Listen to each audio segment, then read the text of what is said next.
अस्सलामुअलैकुम। आज का वीडियो है पैराडॉक्सिकल साजिद पार्ट 1 का छठा एपिसोड। तो चलिए शुरू करते हैं।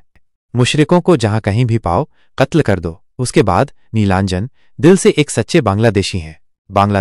बांग्लादेश की आज़ादी और मुक्ति संग्राम से वो किसी भी चीज पर समझौता करने को तैयार नहीं है। साजिद के साथ नीलांजन दा के बहुत अच्छे संबंध हैं। हम नीलांजन दा को प्यार से नीलू दा कहते हैं। वह एक साथ कवि, राजनेता और पत्रकार हैं।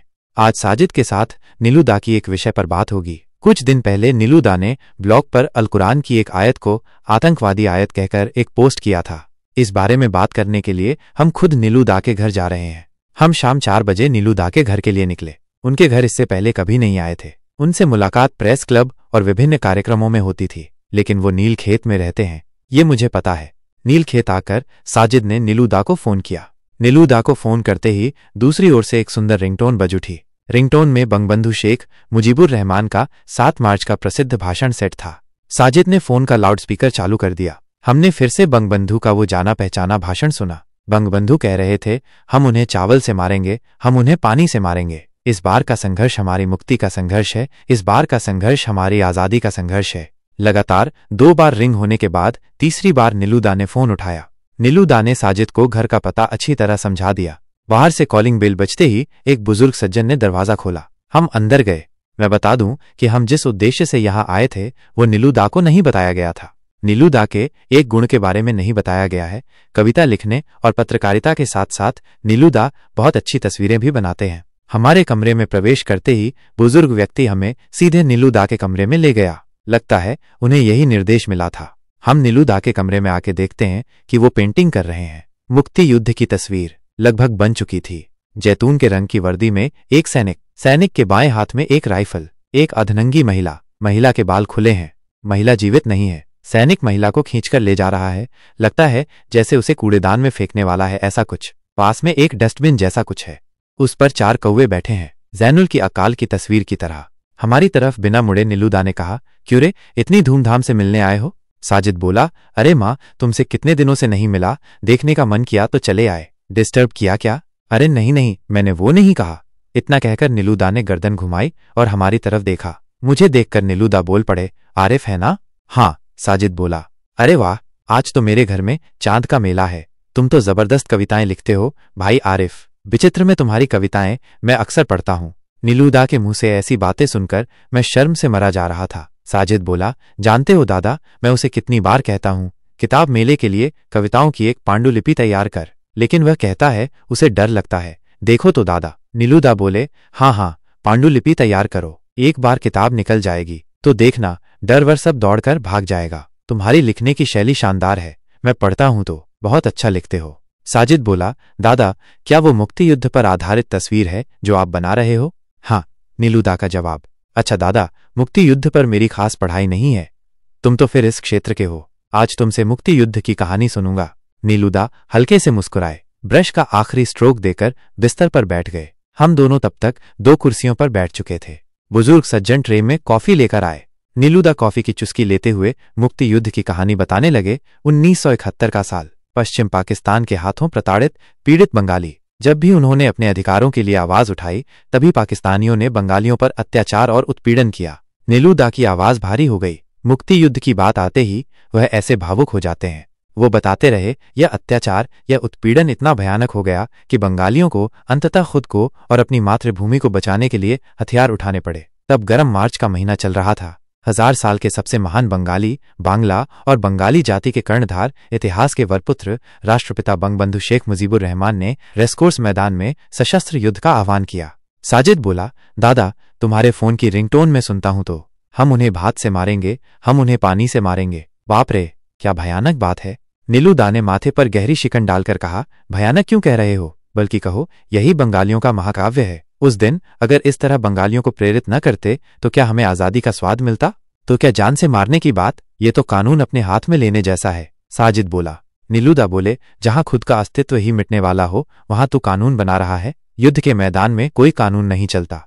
फिर शेख मुजीब के उस ऐतिहासिक भाषण से प्रेरित होकर बंगाली युद्ध में कूद पड़े। मैंने कहा, उन्होंने पाकिस्तानियों को मारा और मरे, है ना? हाँ, युद्ध के बाद हम उन्हें भात से मारेंगे, पानी से मारेंगे, या जिसके पास जो कुछ भी है वही लेकर युद्ध में कूद पड़ो। ऐसी बातों के लिए क्या शेख मुजीब को जेल वेल काटना पड़ा, या किसी ने उन्हें आतंकवाद को उकसाने वाला या हत्या में मदद करने वाला कहकर ब्लेम किया? साजिद ने पूछा। तेरे दिमाग में गोबर है क्या रे साजिद? ये क्या बात कही तूने? शेख मुजीब को इसके लिए ब्लेम क्यों करेंगे? युद्ध के मैदान में ये एक कमांडर का कमांड था। ये अपराध नहीं है, बल्कि इसके लिए वो इतिहास में अमर हो गए हैं। पीड़ित बंगालियों के मुक्ति के पथ प्रदर्शक, महान यह नेता। इस तरह 9 महीने के खूनी युद्ध के बाद हमें एक स्वतंत्र भूभाग मिला, एक स्वतंत्र झंडा।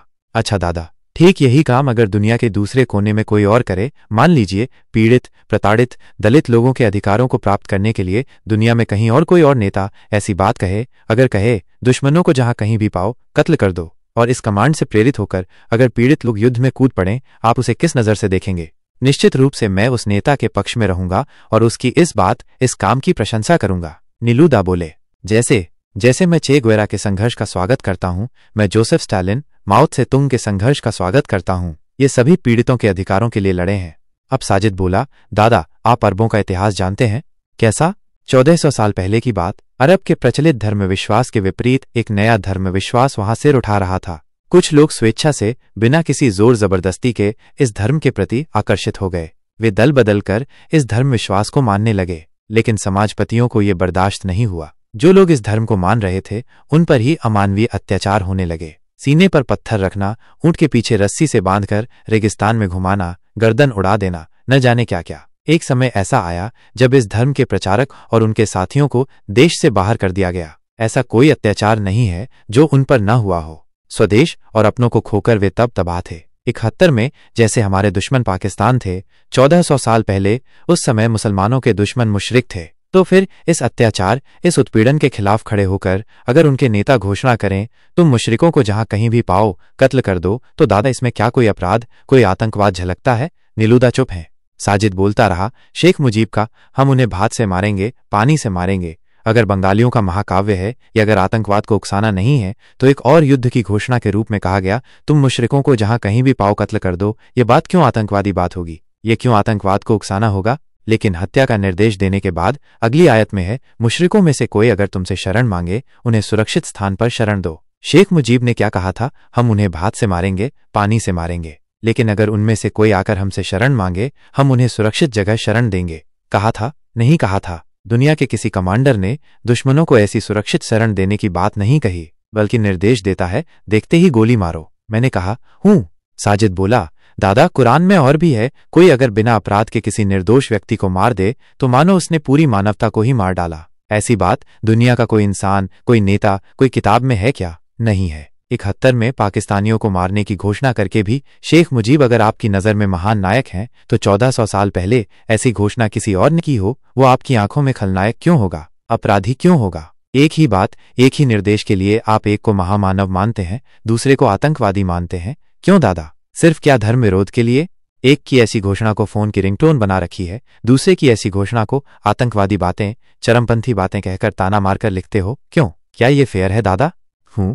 नीलूदा कुछ हद तक सहमत हुए। साजिद बोला, दादा मैंने बहुत से नास्तिकों को कुरान की एक आयत को दूसरी आयत के साथ विरोधाभासी कहते देखा है, जबकि उन्होंने कभी भी सूरह तौबा की तुम मुशरिकों को जहां कहीं भी पाओ कत्ल कर दो को सूरह मायदा की कोई अगर निर्दोष व्यक्ति को मार दे तो मानो उसने पूरी मानवता को ही मार डाला के साथ विरोधाभासी कहते नहीं देखा। जबकि उस तरह से सोचें तो इन दो आयतों में दो तरह की बातें कही जा रही हैं। एक बार मारने को कह रहा है, एक बार कहता है मारना पूरी मानवता को मारने जैसा चरम पाप होगा। लेकिन फिर भी नास्तिक इन दोनों को एक पलड़े में रखकर बात नहीं करते। क्यों नहीं करते? क्योंकि वे भी जानते हैं कि दोनों आयतों के अवतरण का संदर्भ पूरी तरह से अलग है। इन दोनों को एक करके कहने जाएंगे तो नास्तिक पकड़े जाएंगे, इसलिए नहीं कहते। नीलूदा ने सब सुना, सुनकर बोले, इसलिए ही क्या मुक्ति युद्ध की कहानी सुनने आए थे? नहीं दादा, सिर्फ दोहरे मापदंड को समझने आया हूं। हा। अच्छे संबंध होने के कारण नीलूदा उस दिन शायद गुस्सा नहीं हुए,